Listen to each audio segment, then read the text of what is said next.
싱크홀 속에 열린 모모.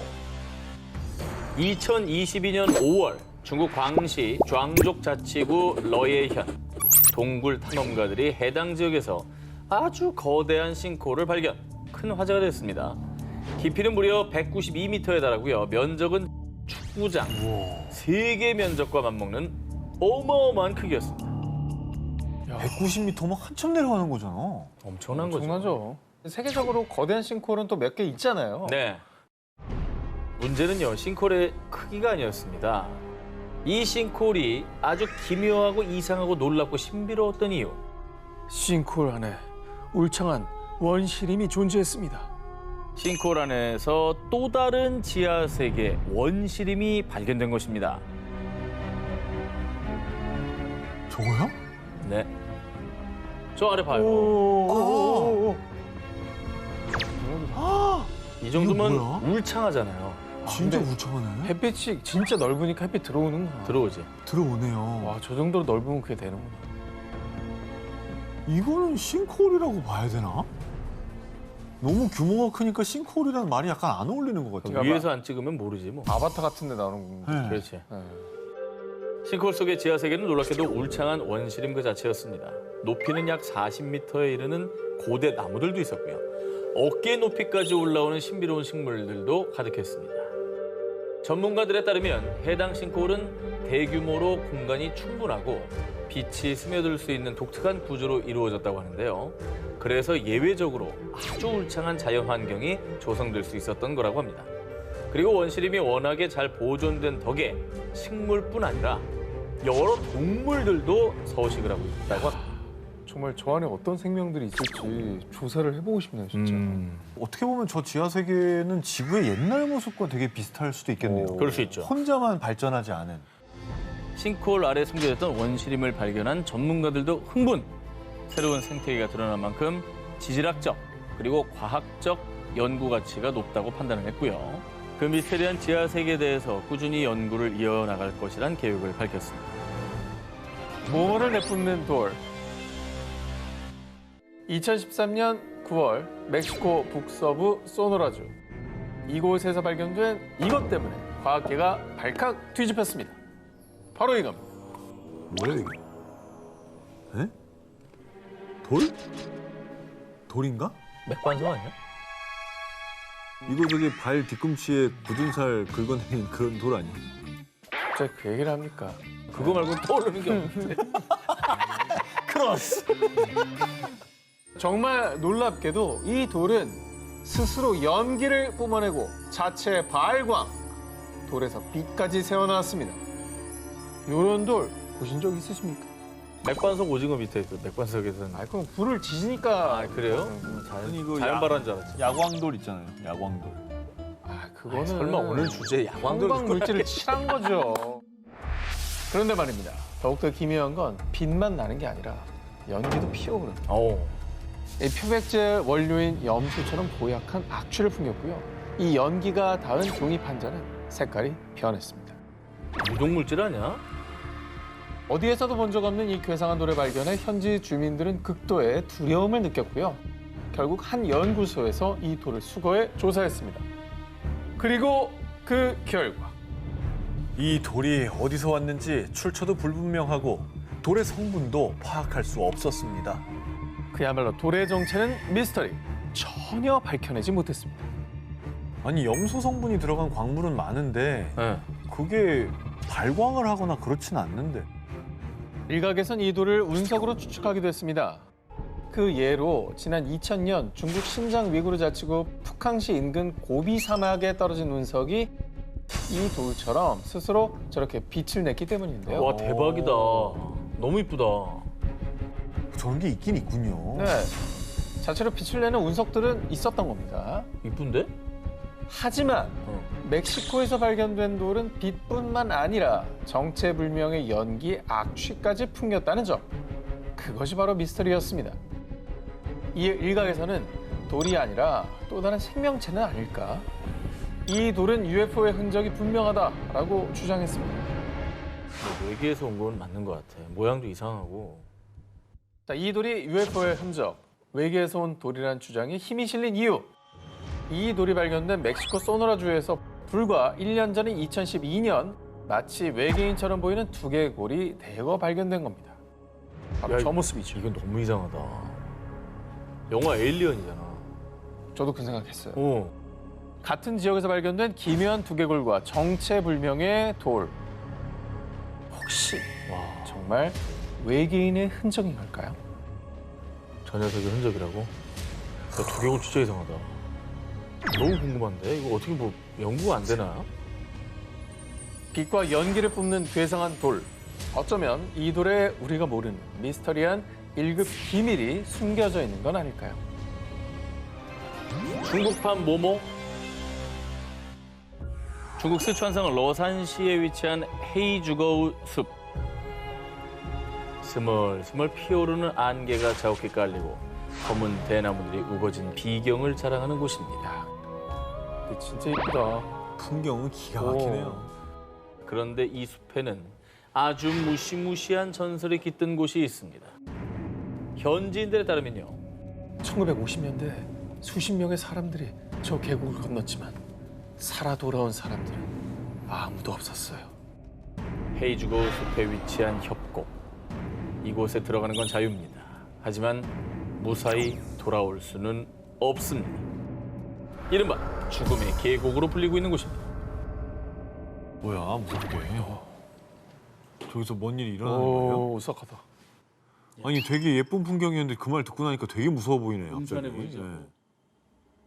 실제로 과거부터 수차례 의문의 실종 사고가 발생했습니다. 뿐만 아니라 최근 2016년에도 탐험에 나섰던 남성 한 명이 실종, 많은 사람을 공포에 떨게 했습니다. 그래서 헤이주거우 계곡은요, 선박과 항공기들이 원인 모르게 실종되는 것으로 유명한 버뮤다 삼각지대의 이름을 따서요, 중국판 버뮤다 삼각지대라고도 불립니다. 그런데 말이죠, 더욱 소름 돋는 것은 헤이주거우 계곡의 위도는 북위 30도로 버뮤다 삼각지대와 같은 위도에 위치했다는 점입니다. 헐. 심지어 헤이주거우의 지형 또한 같은 삼각형 형태였습니다. 뭐야, 별거 아닌 것 같은데 되게 무섭네. 아니 그리고 실제로 사람들이 실종됐다잖아요. 그렇죠. 그런 사건이 벌어진 거니까. 헤이주거우 계곡을 둘러싼 이 오싹한 미스테리한 사건들 때문에요. 그 계곡에 키가 2m가 넘는 거인이 산대. 계곡에서 큰 소리를 내면 산신이 노해서 안개를 뿜으며 그 사람을 쓸어가 버린대. 거인설부터 산신의 할아버지라 불리는 야인의 전설 등이 내려오고 있습니다. 근데 이 정도면 사실 좀 과학적으로 수사를 해야 되는 거 아닙니까? 헤이주거우 계곡을 조사한 전문가들에 따르면요. 헤이주거우는 다량의 철이 함유된 현무암이 분포돼 있어 자기장 수치가 비정상적으로 높습니다. 자, 이 높은 자기장 수치 때문에 많은 사람이 방향 감각을 상실하고 숲에서 길을 잃은 것이라 주장을 했는데요. 하지만 이 또한 하나의 주장일 뿐 명확한 인과관계가 밝혀진 것은 아니라고 합니다. 헤이주거우 계곡, 그 비밀은 밝혀지지 않았지만요. 부디 연구가 지속돼 더 이상의 미스테리한 실종 사건이 발생하지 않길 바랍니다. 절벽에 숨은 모모. 이번 특종은요, 사진부터 공개해드리겠습니다. 저 뭐야, 가운데? 저거는 인공구조물인데 완전히 누가 봐도. 자연이 만들어놓은 절벽에 너무나도 이질적인 누군가의 손길이 닿은 듯한 인공적인 구조물. 동유럽과 서아시아의 경계에 있는 국가 아제르바이잔에 위치한 이 신비한 유적은 현저로 페리갈라, 일명 요정의 성으로 불리고 있는데요. 4세기에서 8세기 사이에 지어진 것으로 추정되는 이 페리갈라는 무려 300m 높이의 절벽에 위치. 그 존재 자체가 미스터리입니다. 야, 300m 위까지 저 돌을 다 짊어지고 올라가서 졌다가 건물을 졌단 말이에요? 아니죠. 땅에 지은 게 네. 올라간 거죠. 지층의 영향으로? 지층의 영향으로 막 부딪히고 융기하고 뭐 이러면서 저 정도 지각 운동이면은 몇억 년 전에 발생을 했을 텐데 이게 그렇죠. 인류 문화사를 새로 쓰는 그런 발견 아닙니까? 그래서 놀라운 기사라. 아니 그렇잖아. 저걸 누가 저기까지 올라가서 짓냐고. 그 땅이 없는데 말이 안 되지. 페리갈라는 워낙 외진 곳에 있는 데다가 원래 있었을 것으로 추정되는 계단마저 파손. 사람의 발길이 거의 닿지 않은 곳입니다. 그래서 이 페리갈라를 누가 만들었으며 대체 어떠한 곳인지 그 정체는 한동안 미궁에 빠져 있었는데요. 인간의 발길을 쉽사리 허용하지 않은 페리갈라. 그런데 1970년대 아제르바이잔의 레슬링 챔피언인 맘마드 다루도브가 이 페리갈라에 입성. 드디어 베일에 쌓여있던 페리갈라의 실체 한 발 더 다가갈 수 있었는데요. 그의 주장에 따르면 페리갈라엔 총 5개의 방이 있었는데 2방은 안쪽에 있어서 볼 수 없었지만 3개의 방은 창문이 있었습니다. 실제로 페리갈라 주변의 석회암이 마모된 것으로 보아 이곳에 누군가 오랫동안 살았다는 것으로 추측할 수 있었습니다. 아니 저길 또 왜 살아? 난 참 정말 저기 올라가는 것도 힘들었겠지만 저길 또 들어가서 하는 건 더 힘들었을 거 아니에요. 뷰가 좋잖아요. 약간 유배지 아니에요? 유배지? 유배지 누가 저렇게 화려하게 줘.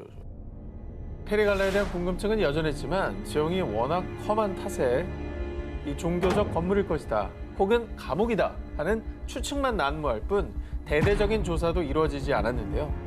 그렇게 미궁에 빠져있는 페리갈라. 그런데 말입니다. 현지에서는 이 페리갈라에 대한 한 가지 전설이 있다고 합니다. 과거 몽골의 징기스칸이 이 지역을 점령, 페리라는 이름의 소녀를 아내로 삼으려 했다는데요. 이에 페리는 칭기스칸의 손이 닿지 않는 높은 절벽 위에 성을 쌓고 칩거.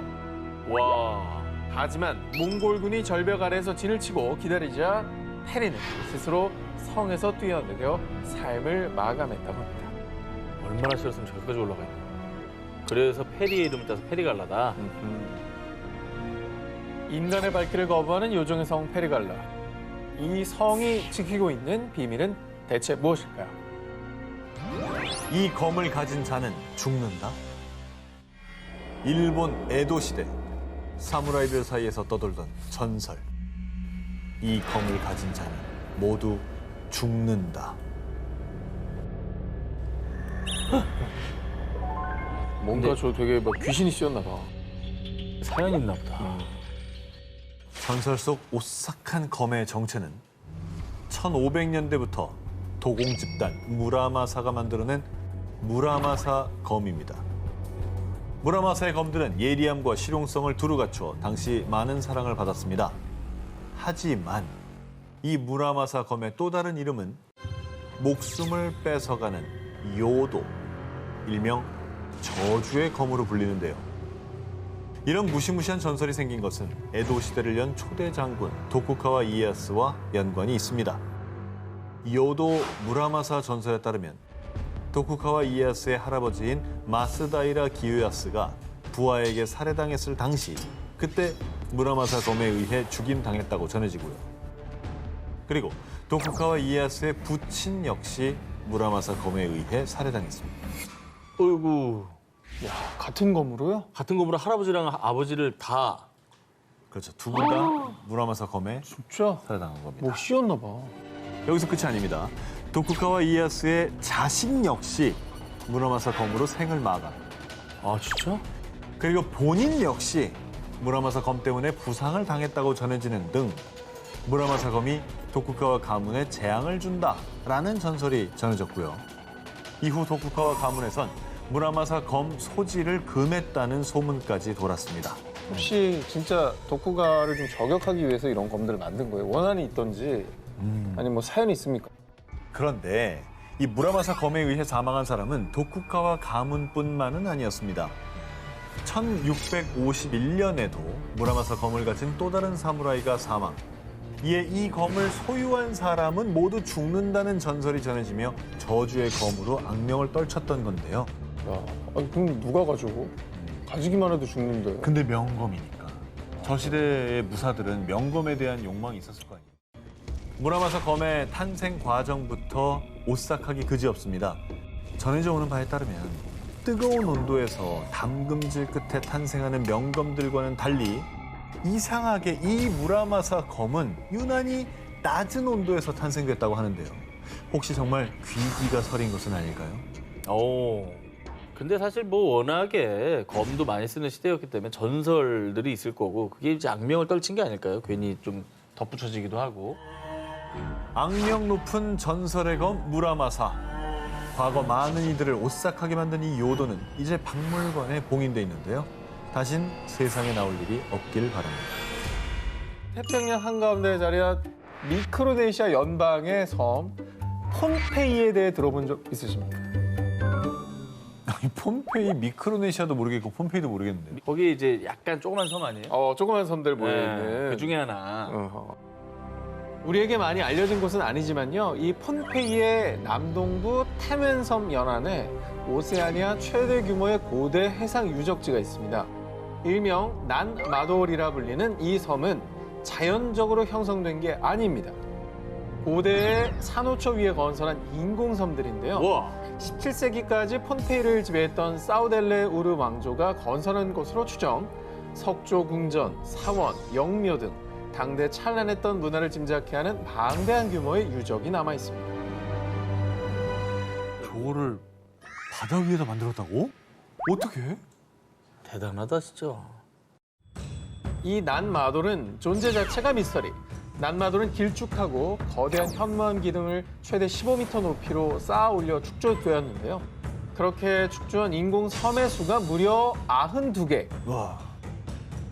가장 큰 인공 섬은 사방 100m에 달합니다. 아유. 이 어마어마한 규모의 난마돌을 건설하는 데 필요한 석조의 양은 자그마치 40만 톤.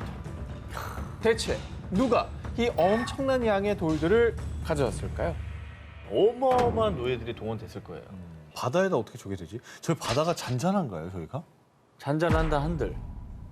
저 40만 톤의 돌을 어디서 가져왔나요? 어디서 가져올 거야 또. 그거 어디서 가져와? 자, 바로 그게 미스터리입니다.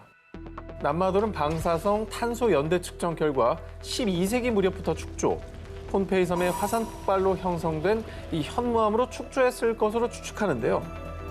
폼페이 섬에서 이 난마돌까지의 거리는 무려 그렇다면 대체 누가 어떻게 그 무겁고 방대한 양의 돌들을 운반했는지 그 미스터리는 여전히 풀리지 않고 있습니다. 저 어떻게 했죠? 무게도 무게인데 일단 이동 수단이 뭐냐는 거예요. 폼페이 원주민들 사이에서는 오래전부터 이 난마돌에 얽힌 기묘한 전설이 내려오는데요. 쌍둥이 마법사인 올리시흐파와 올로소파가 신비한 주문을 외우니 거대한 바위가 공중으로 부양하여 도시를 건설하였다. 전 여기 한 표입니다. 이게 말이 된다고 생각할 정도예요. 아니면 저거 말고는 설명이 안 되니까. 그러니까 마법으로 돌을 이렇게 뚝 끼워서 이렇게 이제 옮겨놨다. 그러면 말이 되죠. 어허. 네. 신비한 마법으로 형성됐다는 난마돌의 전설. 지금도 폼페이 원주민들은 이 난마돌의 신비한 영역이 깃들어 있다며 전설을 굳게 믿고 난마돌을 신성시한다는데요. 미스터리로 가득 찬 고대 해양 유적 난마돌. 그 신비한 수수께끼는 아직도 풀리지 않고 있습니다. 프랑스 고고학계 최대 스캔들. 두 기자님은 전설의 초고대 문명 아틀란티스의 존재를 믿으십니까? 저는 별로 안 믿습니다. 그냥 있었으면 하는 바람이 있어요. 해저 도시가 있었으면 얼마나 우리에게 또 로망을 선사하겠어요. 그런데 말입니다. 어쩌면 사라진 전설의 아틀란티스처럼요. 프랑스 남부의 작은 마을 글로젤에 초고대 문명이 존재했을지도 모릅니다. 바로 이것이 그 증거입니다. 뭔지 모르겠지만 저거는 누가 봐도 기호예요. 그러니까 뭔가 의미를 담고 적어뒀다고 봐야 됩니다. 이 유물들은 1924년 프랑스 글로젤에서 농부 에밀 프라댕이 밭을 갈던 중에 발견한 지하 구조물에서 출토됐습니다.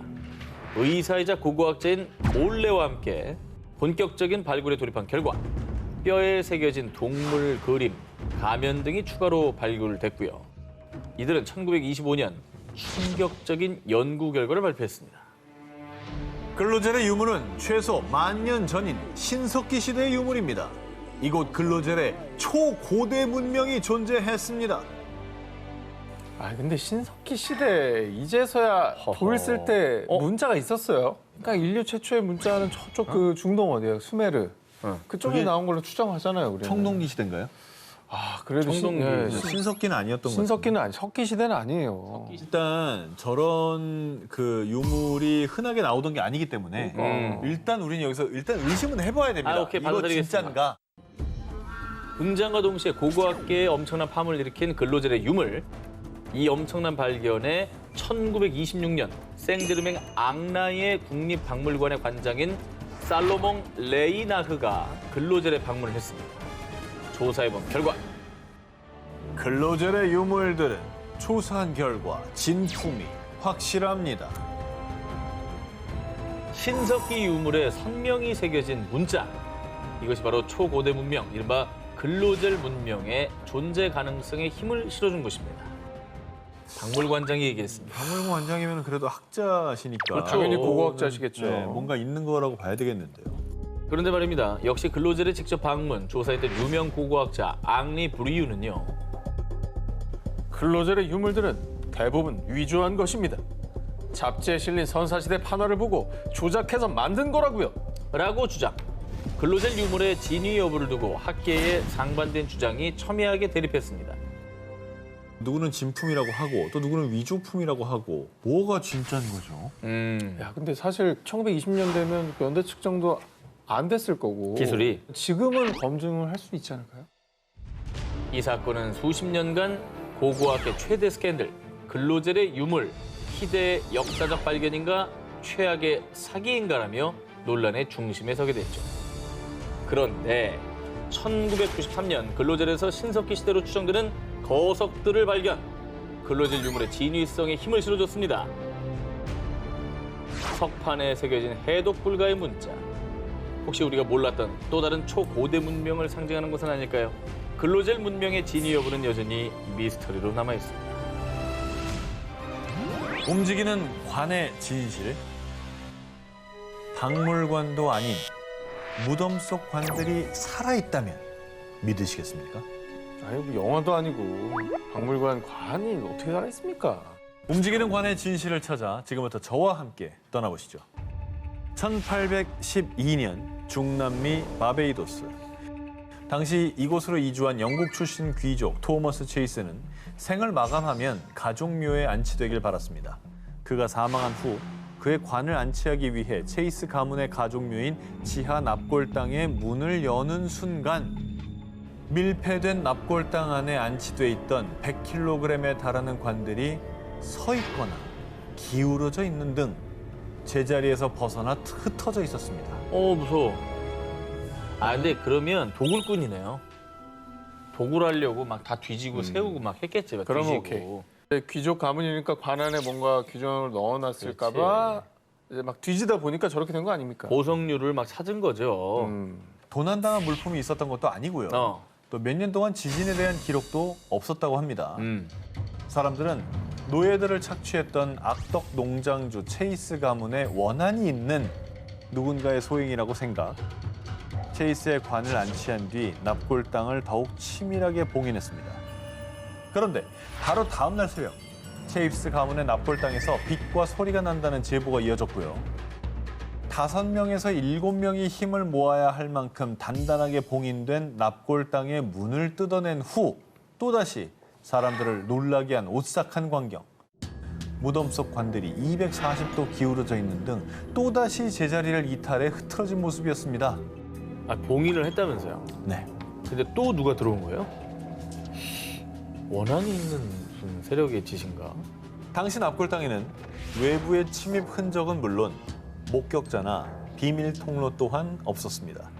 이에 흉흉한 소문들이 퍼지자 당시 바베이도스 총독은 민심을 잠재우기 위해 범인 잡기에 돌입. 납골당 바닥에 석회가루를 뿌리고 시멘트를 바른 문에는 사람들이 쉽게 접근할 수 없도록 당시 바베이도스를 통치했던 영국 정부의 공식 봉인까지 붙이는 등 사건의 실상을 파헤치기 위해 총력을 다했습니다.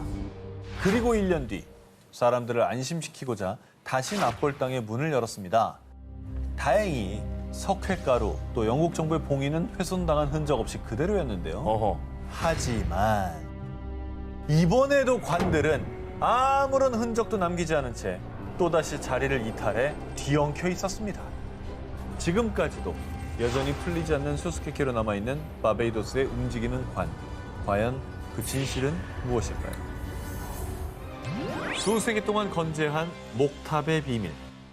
중국에서 현존하는 목탑 중 가장 높고 오래된 것으로 유명한 불공사 석가탑.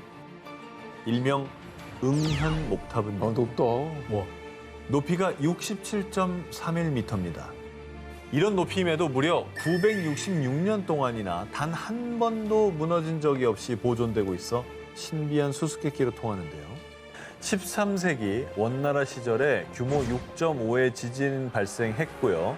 집 5,800채가 파괴되고 1,400여 명이 사망. 1926년엔 군벌 전쟁으로 200개가 넘는 포탄이 탑에 쏟아졌지만 쓰러지기는커녕 굳건함을 보였고요.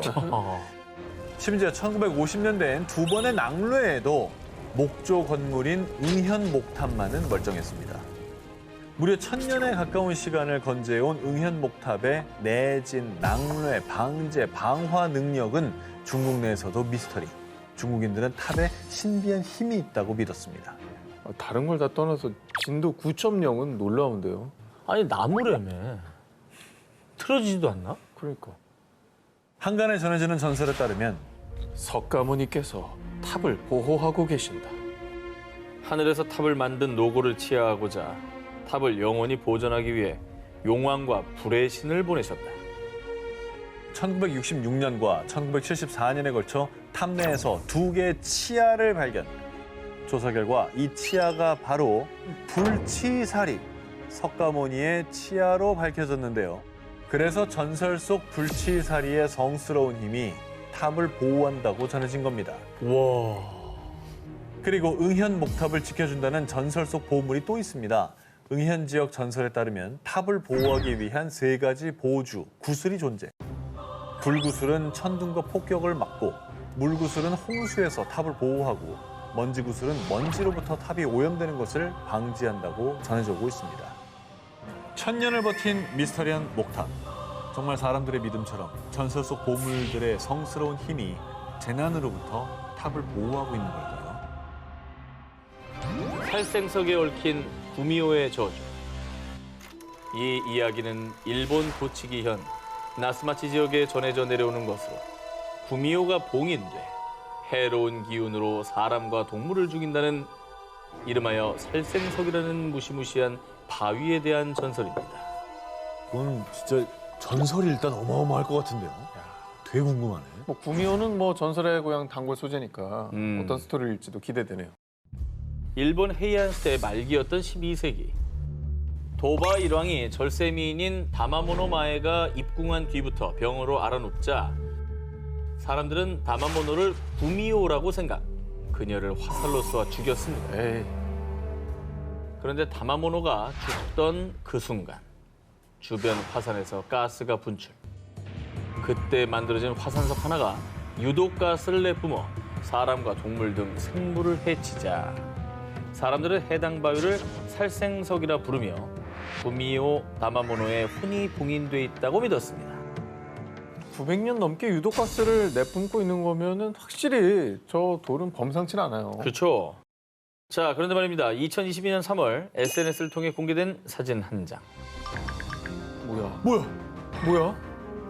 누가 자, 깼어? 사진에는 전설의 살생석이 두 동강 나 있었고요. 심지어 주술적 의미로 둘러뒀던 밧줄까지 끊어진 상황이었습니다. 뭐야, 저런 돌이 저렇게 반쪽이 날 수가 있어요? 전 저런 걸 뭐 믿든 안 믿든 저 불길한 행동은 좀 안 했으면 좋겠어요. 저거는 누가 깬 거예요? 일부러 깬 거 같아 나. 진짜?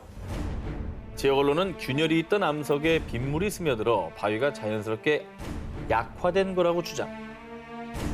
그런데 정말 구미호의 저주라도 시작된 걸까요?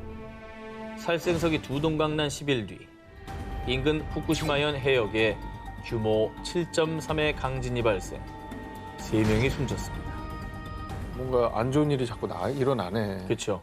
약간 이게 시작이면 불안한 거죠. 아하. 자꾸 이상한 일이 자꾸 일어나면 저 돌이 깨지면서 불길한 기운이 튀어나왔다라고 생각하기가 쉽잖아요. 900년간 구미호의 혼이 깃들여 있던 살생석의 분열. 정말 구미호의 저주가 시작된 걸까요?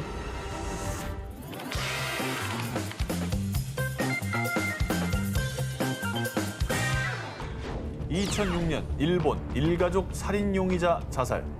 2017년 일본 학생 2명 동반 자살. 들리는 소문에 따르면 연평균 최소 1명이 극단적인 선택을 감행. 일본엔 악귀가 자살을 유도하는 건너선 안 될 전설의 다리가 있는데요. 오싹한 전설을 가진 이 다리는 일본 나가노현에 위치한 가루이자와 다리, 일명 죽음의 다리입니다. 아유, 일단 다리 난간에 높게 설치된 철조망부터가 예사롭지 않고요. 수시로 경찰들이 순찰을 돌 정도로 삼엄한 분위기를 가진 곳인데요. 그렇다면 가루이자와 다리의 오싹한 금기 사항이 대체 무엇이냐? 첫 번째, 다리 위에서 차 엔진을 절대 끄지 말 것. 방전되나 보다. 두 번째, 다리 근처 신사 입구를 지나가지 말 것. 만약 금기사항을 어기면 자살한 악귀가 저승으로 끌고 가기 위해 사람들을 홀려 자살을 유도하거나 사고에 휘말리게 하는 저주를 받게 된다고 합니다. 그러니까 오죽하면 자살 명소란 얘기가 나왔겠어요. 그러니까 이런 악귀들한테 홀려서 사람들이 나도 모르게 거기서 좀 극단적인 선택을 하게 만드나 보죠. 실제로 일본의 코미디언인 시마다 히데히라가 과거 2가지 금기사항을 모두 어기고 곧바로 한 영매사한테 달려갔더니 당신 뒤에 자살한 20명의 원혼이 매달려 있어. 이 즈음 가루이자와 다리에서 자살한 사람의 수와 일치했다고 합니다. 다행히 전설 속 지나선 안 되는 신사는 현재 터만 남아 있습니다. 그런데 한 가지 오싹한 사실은 예전에 온천의 신을 숭배하던 신사의 현판엔 유카미라고 쓰여 있었습니다. 세월이 흘러서 글자가 지워져서 신의 왼쪽만 남아 있는 건데 볼시죠. 네, 이 뜻이 죽어라는 뜻이래요. 그런데 신사가 없어진 후에도 심지어 금기사항을 어기지 않았음에도 그냥 다리를 지나갔을 뿐인데 안개 너머로 손짓하는 악귀를 목격했다든가 아하. 귓가에 속삭이는 악귀의 목소리가 들렸다든가 스마트폰과 내비게이션 고장 등 각종 오싹한 일들이 발생. 가루이자와 대교는 일본의 유명한 영매사들도 2손 2발 다 들기로 악명 높다고 합니다. 지난 5월 17일 미국 전 세계가 주목한 세계의 청문회가 열렸습니다. 무려 52년 만에 열린 이 청문회의 요지는 이른바 UFO로 알려진 UAP, 바로 미확인 비행 현상에 관한 청문회였습니다. 미국 하원 정보위원회 산하 기관이 주최한 이 청문회는 미 국방부 정보보안 담당 차관 로널드 몰트리를 비롯 미 해군 정보국 부국장 등 미 정부 주요 인사가 참석했는데요. 아니 이거를 진짜 진지하게 그 정부 고위 관계자들 모여가지고 청문회를 열 정도면은 이게 진짜 있다는 거 아닙니까? 인정했다는 거라고 생각이 들거든요. 어허. 자, 이날 청문회에서는 미 해군이 포착한 UAP 영상을 공개. 이게 뭐 레이더잖아, 저게. 저 점 같은 거? 저 레이더 현상이죠? 네. 뭐 찍혀 있네. 좀 뭐야? UAPs are unexplained, it's true, but they are real. They need to be investigated, and many threats they pose need to be mitigated. 최근 미확인 비행 현상 보고 사례가 무려 400여 건으로 대폭 증가했다고 밝혔고요. 이 같은 미확인 비행 현상이 국가 안보를 위협하기 때문에 그 정체를 규명하기 위한 조사가 필요하다고 밝혔는데요. 뿐만 아니라 미 항공우주국 나사에서도 UAP 연구 전담팀을 발족할 계획이라고 발표했습니다. 아니, 한 건이면은 뭐 그냥 뭐 잘못 찍혔거나 하겠는데 400건이면 나사가 나서죠. 그리고 국방부가 나설 정도면 이건 실체가 있는 것 같은데요. 그렇습니다. 네. 여전히 논란이 되고 있는 미확인 비행 물체에 대한 진실이 머지않아 밝혀질 수도 있을 것 같은데요. 아직은 베일에 쌓여있지만 분명 실존하는 UAP, 그것은 우주 어딘가에 살고 있는 또 다른 존재를 증명하는 것일 수도 있습니다. 우크라이나 논란의 모모 여행자. 2006년 2월 23일 우크라이나 키이우. 도심 한가운데 낡은 소련 군복을 입은 남자가 오래된 카메라를 들고 서 있었는데요. 어딘가 어색한 그의 행동에 지나가는 사람들은 물론 경찰들도 그를 수상히 여겼습니다. 복장이 옛날 거였다고 그랬잖아요. 굉장히 옛날에 실종된 사람. 아, 그 오랜 시간 그렇죠. 발견이 안 되다가 이제서야 나타난 거예요. 남성은 자신을 25세 세르게이 포노마렌코라고 밝혔는데요. 하지만 그의 신분증은 1950년대 소비에트 연방에서 사용하던 것에다가 그의 출생 연도는요. 1932년생. 뭐야? 20대로 보였던 남자의 실제 나이는 74세였던 것입니다. 뭐야? 그리고 그는 하늘에서 이상한 비행 물체를 받고 정신없이 사진을 찍다 보니 여기였어요. 자신이 1958년에서 왔다고 주장. 그가 가지고 있던 카메라는 1953년에 생산된 카메라였고요. 카메라에 있던 필름에는 실제로 그가 주장했던 정체불명의 비행 물체도 찍혀 있었습니다. 이거를 좀 믿지 않는 분은 또 이렇게 얘기할 수도 있어요. 저거 신분증, 이거 위조한 거고 아하. 사진도 조작한 거 그냥 들고 나와서 저 사람이 연기하는 거다. 연기하는 거다. 그럴 수도 있죠. 경찰들은요, 의문투성이인 세르게이를 정신과로 일단 보내봤습니다. 근데 정말 미스테리하게도 병실에 들어간 세르게이가요, 감쪽같이 실종. 분명 CCTV에 병실로 들어가는 모습은 찍혔는데 나오는 모습은 찍히지 않았다고 합니다. 분명히 들어가는 찍혔는데 가보니까 없었다는 거잖아요. 나오는 게 없어요. 나와야 될 거 아닙니까, 사람이. 경찰은 수소문 끝에 세르게이의 부인인 발렌티나 쿠리치를 찾아냈는데요. 찾았네. 그녀의 나이는 당시 74세. 어머, 자, 그녀는 1958년 남편이 며칠 동안 사라진 적이 있었다고 증언. 집으로 돌아온 뒤 또다시 사라졌다고 밝혔는데요. 그리고 더욱더 놀라운 건 2050년 드네프르강에서 찍은 사진이라고 보내온 세르게이의 사진 한 장.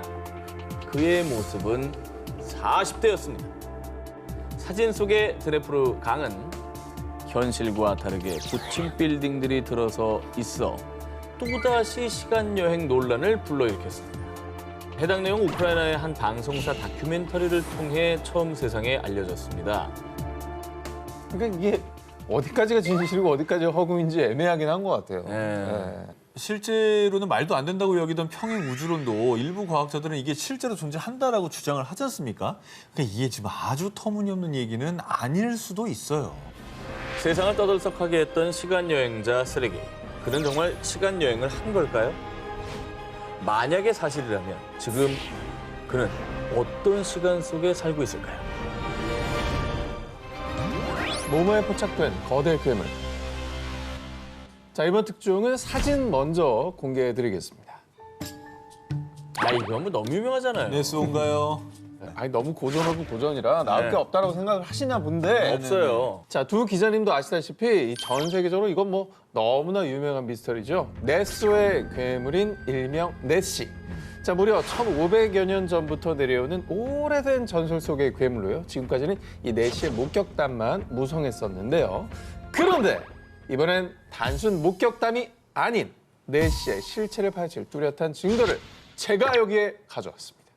증거를 가져왔다고요? 그렇습니다. 알 가져왔어요, 알? 허무맹랑하네 또 벌써. 알 가져왔어요? 뭐 모기 화석 같은 거 가져왔어? 아, 그렇지 않습니다. 뭔데? 데이터를 가져왔습니다. 데이터. 네. 자, 2020년 9월 여느 때처럼 영국 스코틀랜드 네스호에서 관광객이 탑승한 유람선을 운행 중이던 로널드 맥킨지 선장. 그런데 유람선 수중 초음파 탐지기에 기묘한 것이 포착됐습니다. 주변에 미세한 점들에 비해 저 그래프에 유독 큰 점이 하나 찍혀있는 거 보이시죠? 수심 170m에서 10초가량 포착된 살아있는 유기체 신호입니다. 자, 주변의 미세한 점들은 송어, 연어 무리이고요. 그에 비해 유독 큰 이 점은 길이가 10m에 달하는 해양 생명체인 것입니다. 이에 맥킨지 선장은요. 16살 때부터 네스호에서 일했는데요. 이런 생명체는 처음 봅니다. 이 거대한 생명체는 네시가 분명합니다. 라고 주장했습니다. 자, 이게 4시가 아니면 대체 뭐겠습니까? 저 길이, 저 점에, 저 데이터에 맞는 생명체가 있겠습니까? 뱀장어 이런 건 배십니까? 뱀장어가 10m가 다른... 그게 조금 안 돼? 의심스럽긴 해요. 왜냐면 저 옆에 있는 점들이 송어 연어라면 그렇게 큰 것도 저렇게 점으로 나오는데 그 옆에 덩어리로 찍힌 게 있다. 그러면 저건 정말 큰 거지 사실. 내시의 존재를 오랫동안 추적해온 일명 내시 헌터 스티브 펠햄 또한 이 초음파 사진을 보고요. 내시의 존재에 대한 가장 설득력 있는 증거라며 전설의 괴물 내시가 내소에 존재한다는 주장에 힘을 실었습니다. 자, 그럼 어쨌든 그것만 하나 여쭤볼게요. 조작한 거 아닙니까? 네. 과연 조작일까요? 네. 이 사진을 확인한 수중 초음파 분석 전문가 크레이그 월리스는요. 이 사진은 100% 원본입니다. 확실히 흥미로운 사진이고 내시의 존재에 대해 논의할 가치가 있습니다. 진짜 있나 보네. 수중 초음파 사진 전문가 조작 가능성은 절대 없다라고 판단했습니다. 이게 조작이 아니면 저기 뭔가 있긴 있다는 거네. 내시든 아니든 뭐가 있다는 얘기잖아. 그 어떤 조작도 아니고 수중 초음파 탐지기에 명확하게 찍힌 정체불명의 거대 생명체. 이런 과학적인 증거들이 계속해서 나온다면 1500년 넘게 전설로 내려져 오는 네스호의 괴물 이 내시의 정체가 조만간 우리 앞에 모습을 드러낼 수도 있지 않을까요? 우주에서 발견된 수상한 소리. 그동안 외계인의 생김새에 대한 추측이나 증거는 많았는데요. 자, 두 기자님은 혹시 그 외계인의 목소리를 들어본 적 있습니까? 외계인의 목소리를 들어본 사람이 있어요? 사실 대부분 외계인의 목소리가 어떨지 상상조차 잘 안 해보셨을 겁니다. 그런데 외계인의 소리가 이것의 울음소리와 비슷하다는 주장이 제기됐습니다. 5704 Якутск, контроль, проверка связи, как слышно? 들렸나 봐. Ну, сейчас отлично. Отлично. А то там просто бурчание и накладывается какая-то другая связь. Аэропорт 825 контроль, СИЮ, проверка связи, как слышно? 아, 그냥 공항 관자탑이네요, Да, 이게. это идет такая побега, какая-то женщина, можно сказать, мяукает там.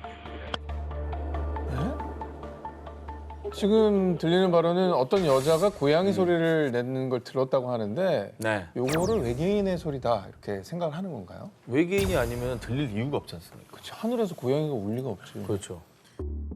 2011년 러시아의 항공관제탑 관제사가 고양이 울음소리 같은 외계인의 소리를 들었다고 주장하는 영상이 공개된 건데요. 사건은 이러했습니다. 러시아 연방 야쿠티아 공화국의 수도 야쿠츠크 상공에서 UFO로 추정되는 비행 물체가 갑작스럽게 등장, 레이더 모니터에 포착이 됐는데요. 해당 비행 물체는 비행고도 20km 지점에서 시속 9,600km의 엄청난 속도로 날다가 갑자기 방향을 선회하는 등 비상식적인 움직임을 보이더니 급기야 주변 항공 주파수까지 교란시켰다고 합니다. 관제탑에서 해당 UFO와 교신하려고 애쓴 결과 고양이 울음소리와 같은 정체불명의 소리를 듣게 됐다는 것이죠. 심지어 외계인으로 추정되는 목소리가 들리는 동안에는 어떤 항공기와도 교신할 수가 없었다고 합니다. 야, 이것도 뭐냐. 있긴 있었다는 거네. 뭐가. 그렇죠. 정말 그러면 뭔가 UFO가 있었고 그 UFO가 그럼 우리하고 교신을 하려고 신호를 보냈다. 아하. 이건가요? 자, 하지만 이 영상에 대한 공식적인 입장 발표는 없었습니다. 그리고 고양이를 닮은 여성의 목소리는 미스터리로 남게 됐는데요. 그런데 외계인으로 추정되는 소리가 들린 것은 이번이 처음이 아니었습니다.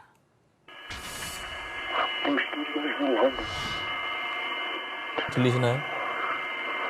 That music even sounds outer spacey, doesn't it?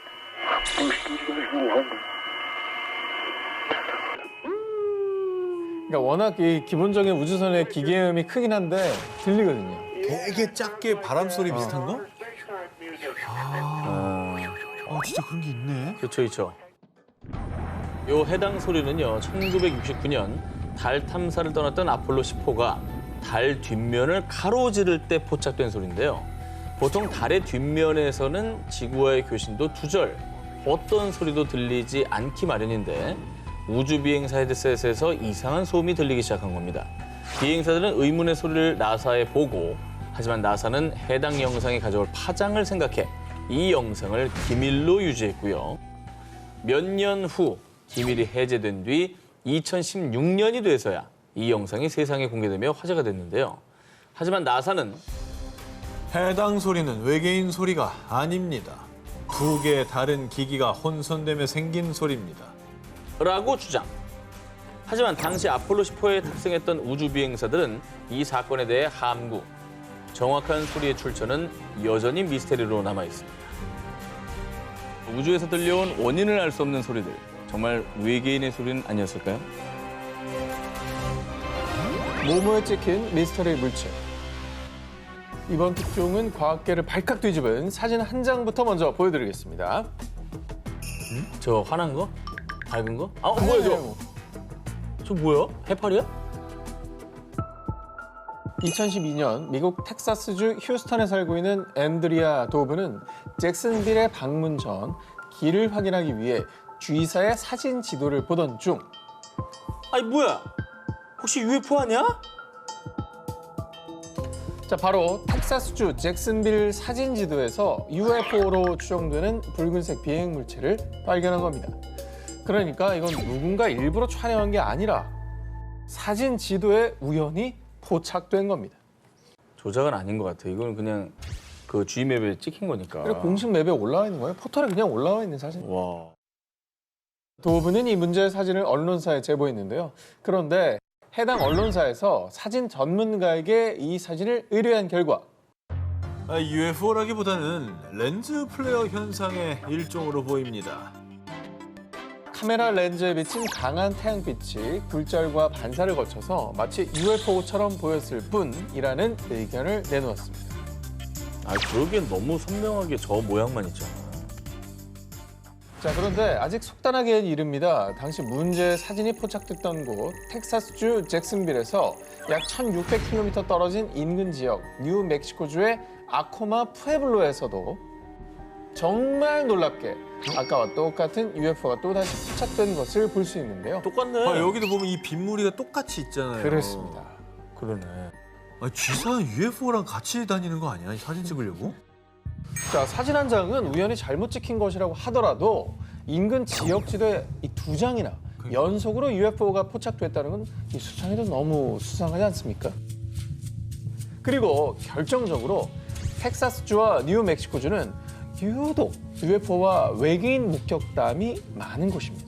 이른바 UFO의 성지죠. 저 두 개는 동일 물건 맞네. 물체가. 같아요. 같은 거예요.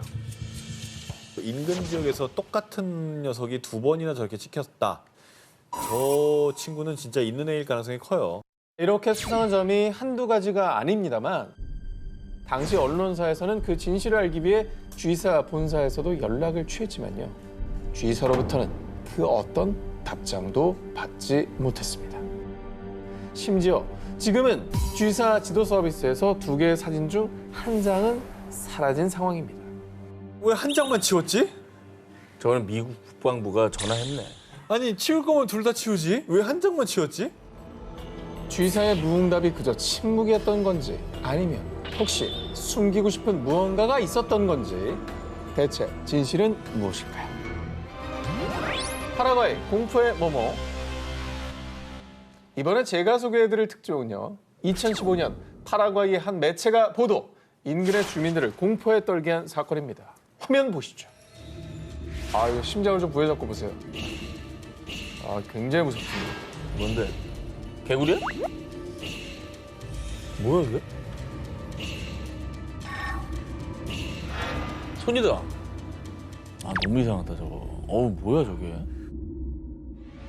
파라과이 한 강가에서 발견된 부패한 사체 한 구. 당시 현장에 출동한 소방대원은요. 이 지역에서 이런 생명체가 발견된 적은 단 한 번도 없습니다. 도저히 알 수 없는 생명체입니다. 단 한 번도 목격된 적 없는 정체불명의 괴 생명체라고 증언. 그리고 정말로 공포스러웠던 건 사체의 손이었습니다. 사람이네. 손은 정말 사람 손 같아. 기다란 손가락 5개와 굴곡진 마디까지 사체의 손은 마치 인간의 손과 너무나 흡사했습니다.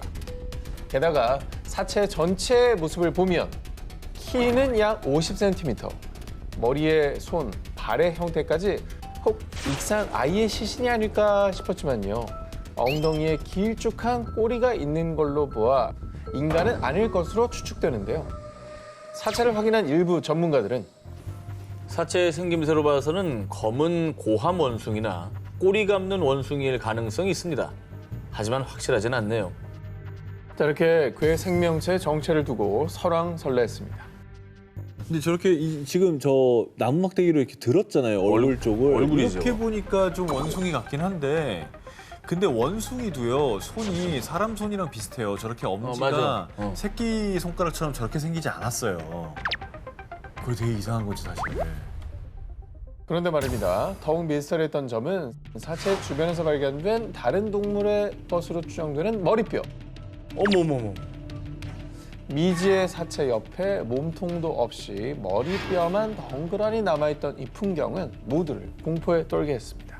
그러니까 이게 머리뼈가 저렇게 살점 하나 없이 정말 뼈만 덜렁 남으려면 사실 어렵잖아요. 오래된 거지 뭐. 정말 오래돼야 된다고 저렇게 되려면. 아니면 저 원숭이 같은 애가 잡아먹은 먹잇감인가? 그런데 말입니다. 이 괴 생명체가 현지 매체들의 헤드라인을 장식, 각종 추측이 난무하며 큰 화제를 모았는데도 파라과이 정부는 문제 사체는 인간으로 보이지도 않고 범죄 행위와도 관련이 없어 보입니다. 괴 생명체의 정체에 대한 심층 조사를 실시하지 않을 예정이라고 밝혔는데요. 그러니까 사람은 아니다라고 판단했기 때문에 이 조사를 하지 않는 거죠. 아하. 사람 아니고 범죄 아니니까 모르겠다. 그렇습니다. 영원히 묻혀버린 불가사의한 사체의 정체. 과연 사람도 원숭이도 아니라면 대체 무엇이었을까요? 공포를 유발하는 낯선 생명체의 등장. 또 다른 사체가 떠오르는 일은 없길 바랄 뿐입니다.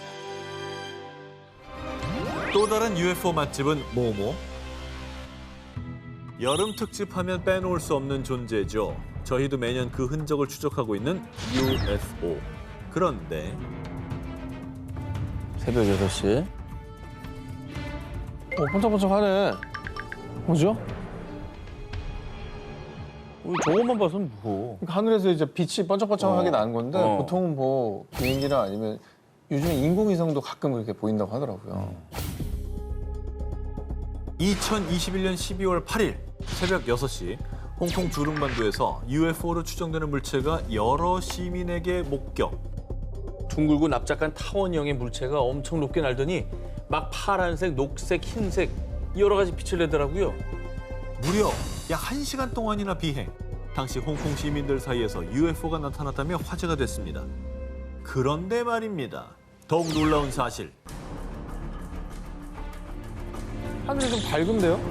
대낮인가요? 뭐 하는 거야? 위로 갔다가 색깔도 다양한데? 그렇죠? 응. 여러 번 나타나는데요? 이틀 전인 12월 6일 오후 4시 홍콩 빅토리아 항구 상공 위에서 10분간 목격된 것을 시작으로 같은 날 저녁 신계에서 타원형의 주황색 빛을 띤 비행 물체가 또 한 번 목격됐고요. 무려 3일간 밤낮을 가리지 않고 3차례나 출몰한 비행 물체에 홍콩에 외계인 기지가 있는 것 아니냐라는 반응이 쏟아졌습니다. 3일 내내 저랬다는 거는 뭐 분명히 왔었다는 얘기죠. 실제로 일각에서는 누가 드론 날린 거 아니냐, 기상 관측용 기구일 것, UFO가 아닐 것이라는 반박도 제기됐는데요. 하지만 당시 비행 물체들은 일반 드론의 비행 고도인 90m보다 훨씬 높게 비행했으며 기상 관측용 기구들과 달리 불규칙한 움직임을 보였고요. 무엇보다 지난 10년간 홍콩에서만 무려 200건 이상의 UFO 목격 보고가 접수됐다는 겁니다. 그런데 말입니다. 여기서 한 가지 더 미스터리한 사실을 발견할 수 있었는데요. 처음 비행 물체가 목격된 빅토리아 항구 인근에 군사기지가 위치해 있다는 겁니다. 오잉? 군사기지? 갑자기 홍콩에 저런 데가 있었어? 여러분, 미국의 51구역, 호주의 파인게, 공통점 뭐죠? 모두 군사구역, 그리고 UFO 출몰 의심 지역. 홍콩도 그럼 UFO랑 관련이 있다는 얘기네. 왜 호주에 우리가 막 그런 거 시험하고 막 그랬다고 했었잖아. 군사기지에서 뭐 실험을 하다 들킨 걸 수도 있겠네요. 그러니까. 그죠? 과연 3일간 목격된 비행 물체들은 진짜 UFO였을까요? 어쩌면 홍콩에서 UFO의 또 다른 실마리가 풀릴 수도 있지 않을까요? 화성에서 발견된 모모의 증거. 인간이 아닌 또 다른 생명체가 살고 있는 가장 유력한 곳으로 꼽히는 화성.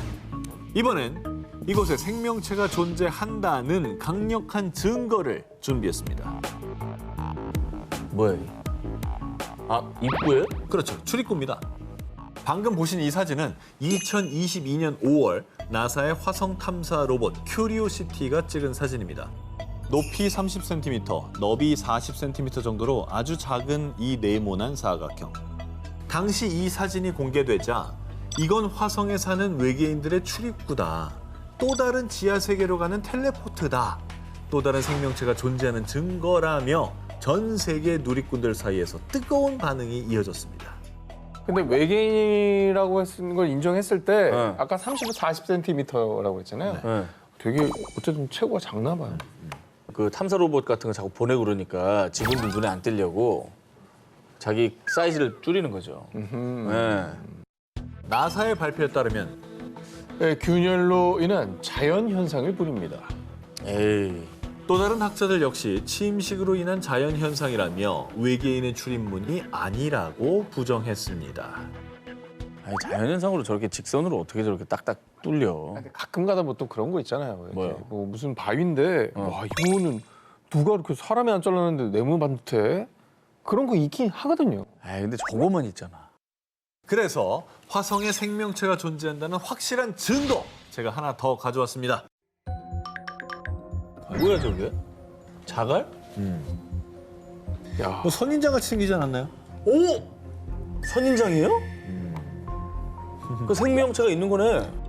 이것이 2022년 2월에 역시 같은 큐리오시티가 찍은 사진입니다.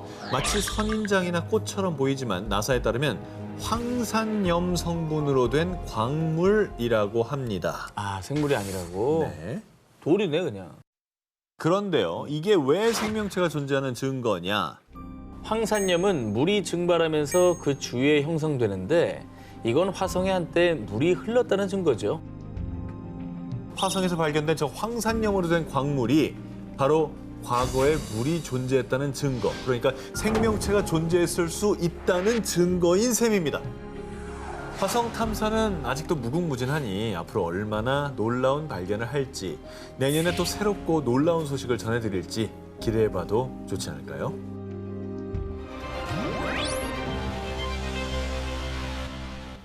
새하얀 긴 털 속에 감춘 날카로운 뿔들, 날렵한 네 발과 무시무시한 눈빛, 산군의 모습을 하고 산에 나타나. 석준아, 울지 말고 이리 와. 상진아, 오이는 호. 헐 얄미워. 아니 왜? 아니 그냥 나도 부르면 안 돼요? 왜 오이는 어떡해요? 아니, 귀신이. 아니 톤이 정해져 있지. 울지 말래잖아. 사람의 목소리로 홀린다는 장산범. 아하. 제가 예전에 소개해드렸던 장산범 괴담 기억나십니까? 아, 그렇죠. 기억나죠. 이건 근데 뭐 도시 괴담 속 가상의 존재가 아니라 스토리만 존재하는 거잖아요. 아하. 있다고요? 여름마다 공포를 주는 괴담 속의 장산범. 그런데 더는 소문만 무성한 괴담 속 존재가 아닐 수도 있습니다. 바로 장산범의 흔적이 부산에서 포착됐습니다. 아니? 실체가 있다고. 부산? 저게 사람이냐고요. 아니 저 속도는 진짜 엄청 빠르게 뛰어가는 속도인데? 2020년 부산의 한 초등학생이 학원 수업 중 우연히 포착한 광경. 장산범이 자주 목격된다는 바로 그 장산에서 사람이라고는 볼 수 없을 정도로 빠른 속도로 산을 타기 시작. 이내 시야에서 사라져버렸는데요. 의문의 하얀 물체에 사람들 사이에선 소문으로 전해지던 장산범이라며 순식간에 화제가 됐습니다. 아니 저게 네 발로 기어가는 것 같기도 하고 그냥 두 발로 서서 겁나 빨리 뛰어가는 것 같기도 하고 서서 뛰는 것 같긴 한데 저는 기는 건 잘 모르겠고요. 자, 실제로는 우리 오상진 기자처럼 일각에서는 등산객 아니냐 이런 주장이 제기됐습니다. 하지만 당시 하얀 물체는 약 3분 만에 옆봉우리로 이동. 축지법을 쓰지 않는 이상 사람의 속도로는 도저히 불가능한 이동거리입니다. 심지어 영상이 포착되기 전날 비까지 왔기 때문에 더더욱 불가능한 상황. 그리고 부산 시민들의 증언과 언론사들의 취재 결과 하얀 물체가 포착된 곳은 도저히 사람이 다닐 수 있는 등산로나 길이 아니었습니다. 부산을 떠들썩하게 만든 하얀 물체. 정말 소문으로 전해지던 장산범이 세상에 공개되던 순간이었을까요? 아니면 세상에 알려지지 않은 또 다른 존재의 등장이었을까요? 백두산 천지에 모모가 산다. 예로부터 영산으로 불리는 백두산. 그중에서도 평균 수심 214m로 세계에서 가장 깊은 화산 호수로 알려진 천지는 하늘과 땅이 만나는 곳이라는 이름의 뜻처럼 영험한 기운을 풍겨 많은 전설들이 전해지고 있습니다. 산꼭대기고 깊은 호수가 있으니까 사실 우리가 상상도 못할 동물들이 있을 것 같긴 해. 그 안에. 일단 우린 접근이 힘들잖아요. 그래. 못 가보니까 그 신비함은 이루 말도 못하지. 뭐. 그렇지. 그중에서도 우리나라에 오래전부터 전해진 한 전설에 따르면 심술궂은 흑룡이 물길을 막아 땅이 황폐해지자 한 장수가 흑룡을 물리치고 물을 찾아 만든 것이 천지라고 하는데요. 이 전설 때문인지 이후에도 천지에 용처럼 생긴 괴물이 산다는 소문은 계속해서 존재했습니다. 그런데 전설 속에만 존재했던 백두산 천지 괴물이 실제로 나타났다고 하는데요. 헐. 아니 말로만 얘기하던 걸 실제로 본 사람이 나타난 겁니까? 나타난 겁니다. 어허. 2020년 백두산 호수 위 500m 높이의 전망대에서 매일같이 휴대폰 영상으로 천지의 날씨를 기록하는 일을 하던 직원이 어느 날 호수 쪽에서 수상한 물체를 발견했는데요. 어머. 뭐 있다. 색깔이 지금 보이지? 오. 근데 이게 물 앞에서 찍은 게 아니잖아. 굉장히, 땡겨 굉장히 찍은 높이서 찍은 완전 거죠. 땡겨 네. 찍은 거지. 네. 되게 선명하게 그래도 까만 점이 보이잖아요 지금. 그 대략 크기를 한 2m 정도로 추정하고 있습니다. 천지 한가운데서 움직이는 물체가 수면 위에 가만히 누워 있는 듯한 모습이 포착된 겁니다. 이에 해당 직원은요. 확실히 배는 아니었어요. 거기는 관광객의 출입이 통제된 곳이라서 다른 게 있을 수가 없어요. 근데 저기는 인간의 성격이 안 닿았기 때문에 우리 머릿속에 없는 애가 있을 것 같긴 해. 1962년에도 한 주민이 망원경으로 괴물 2마리가 싸우는 것을 봤다고 주장. 2011년에는 한 대학생이 2개의 뿔이 달린 괴물을 봤다는 목격담이 나오기도 했습니다. 그렇게 지난 20년 동안 관광객에 의한 목격담만 약 30회. 목격자들의 하나 같은 증언, 바로 목이 긴 형태의 괴물을 보았다고 주장했습니다. 목이 길다. 한두 번이 아니라 지금 30번? 야, 꾸준히 목격담이 들려오는 거. 심지어 약간 비슷하게 묘사를 하고 있잖아요.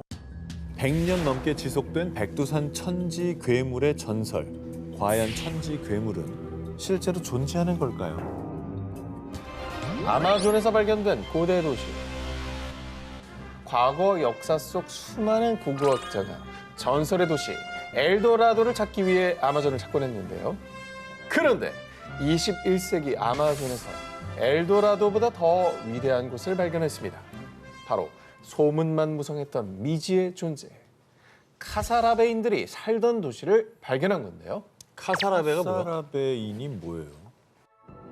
2022년 독일 공동연구팀은 볼리비아 아마존 일대에서 나무에 가려져 있던 고대 도시를 발견. 이곳이 바로 콜럼버스 시대보다 무려 수백 년 앞선 500년부터 1400년경까지 존재했던 카사라베인들이 살던 도시입니다. 그런데 이곳이 발견되기 전까지만 해도 전문가들은 그동안 아마존 일대에는 인구가 적어 문명이 발달하지 못한 곳이라는 편견이 있었죠.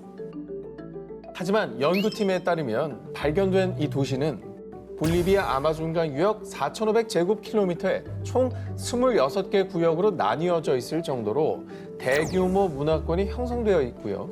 뿐만 아니라 높이가 22m에 달하는 피라미드 형태, 의식을 치르는 계단식 제단이 발견됐습니다. 이게 뭘 뜻하는 거겠습니까? 제사를 지냈다면 종교가 있었을 거고 종교가 있었다면 계급과 체계가 있던 대규모 도시였다는 거죠. 어허. 그리고 카사라베인들은 뚝길을 통해 이동, 운하, 저수지 등 도시의 기반 시설로 추정되는 형태가 다수 포착됐고요. 옥수수를 통한 농업과 어업 활동까지. 이 체계적인 대도시였지만 가뭄 때문에 멸망했을 거로 추측만 할 뿐 창안했던 카사라베인들이 왜 역사 속에서 자취를 감추었는지 또 어떤 삶을 살았는지 이들의 역사에 대해선 아직 많은 연구가 남아 있습니다. 자, 우리의 생각보다 더 찬란하고 발전된 고대 문명을 품고 있던 아마존, 그곳에 아직 카사라베인들이 남긴 숙제들이 남아 있습니다. 전설 속 모모는 실제한다. 구미호와 해태, 그리고 드라큘라와 추파카브라 등 동서양에는 각각의 역사와 문화가 반영된 전설 속 동물이 존재하는데요. 그런데 말입니다. 동서양, 세계 어느 곳에나 공통적으로 등장하는 전설 속의 동물이 있죠. 바로 드래곤, 용입니다. 자, 오랜 세월 동안 전 세계인들의 상상 속에서만 존재했을 뿐 인류 앞에 모습을 드러내지 않았던 용. 그런데 전설 속 존재인 용으로 추정되는 흔적이 발견됐습니다. 2013년 스페인 빌라리코스의 루이스 시레트 해변에서 발견된 한 사체. 자, 발견 당시에는 부패가 심하게 진행됐던 상태였지만요. 약 4m에 달하는 긴 몸집에 은빛으로 빛나는 몸통과 커다란 꼬리, 지느러미, 그리고 머리에는 뿔 같은 돌기까지 분명히 확인할 수 있었는데요. 솔직히 누가 봐도 뭐가 떠오릅니까? 용이죠.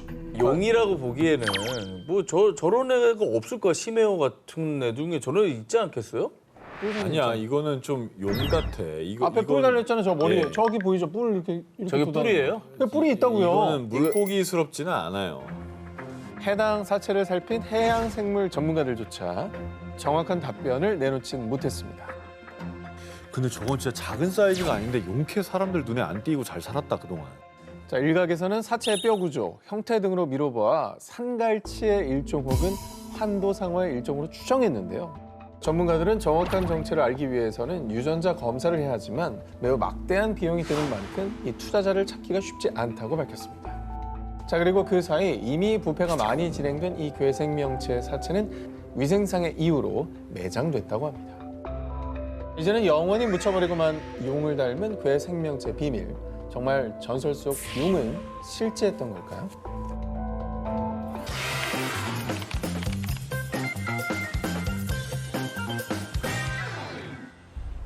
칠흑 같은 어둠이 내려앉은 바다. 바람 한 점 불지 않은 조용한 그때. 갑자기 파도가 소용돌이가 치기 시작하더니 바닷속에서 등장한 거대한 촉수. 괴물이다! 괴물이 나타났다! 바다 괴물의 공격에 순식간에 난파당한 배. 그렇게 선원들의 목숨을 앗아간 괴수는 다시 깊은 바닷속으로 자취를 감췄습니다. 이 바다 괴물의 정체는 바로 북유럽에서 고대부터 내려오는 전설의 바다 괴물 크라켄. 수십 미터에 달하는 거대한 크기에 문어와 같은 두 종류의 외형을 가진 괴물로 알려졌습니다. 뭐 공포의 대상이죠. 배를 공격하고 사람들을 죽이잖아요. 근데 상상의 동물 아닙니까 이게? 그런데 말입니다. 전설이나 이야기 속에서만 등장하는 상상 속 괴물인 줄만 알았던 크라켄이 실존했다는 증거가 발견됐다고 합니다. 2011년 10월 미국 지질학회 연례회의에 참석한 마크 맥메나민 교수는 네바다의 벌린 어룡 주립공원을 탐사하던 중 충격적인 화석을 발견합니다. 약 2억 년 전의 어룡, 이크티오사우루스의 화석입니다. 이 어룡 화석이 왜 크라켄의 실종 증거가 되느냐? 그간의 연구에 따르면 이 어룡은 몸 길이가 20m가량으로 추정됩니다. 엄청나다. 그런데 너무나 기묘하게 틀어져 있던 어룡의 척추뼈 배열. 이에 맥메나민 교수는요. 이 어룡은 자신보다 큰 생물에게 공격을 당해 척추뼈 배열이 틀어진 겁니다. 버스 크기만한 어룡을 떡주무르듯 가지고 논 거대 해양 생물이 크라켄이라고 주장. 크라켄의 공격으로 어룡의 척추뼈가 틀어진 것이라고 주장했습니다. 그리고 오늘날의 문어는 뼈나 조개 껍데기 등을 은신처로 가져와 장식하는 습성이 있는데 이 어룡 화석들이 크라켄이 어룡을 사냥하고 은신처로 가져온 흔적이라고 주장했습니다. 근데 저런 어룡의 척추뼈를 틀어버릴 정도면은 어마어마한 생명체의 공격을 받아야 되거든요, 사실. 힘이 보통이 아니에요. 예. 크라켄 실존 증거 두 번째가 있습니다. 이 어룡의 화석이 발견된 지역에서 추가 조사를 하던 중 두 종류의 부리로 추정되는 화석을 발견. 이에 맥메나민 교수는요. 해당 지역에 실제로 크라켄과 같은 거대한 두 종류가 서식한 증거라고 주장했습니다. 전설의 바다 괴물 크라켄. 어쩌면 그 전설이 진실이었던 건 아닐까요?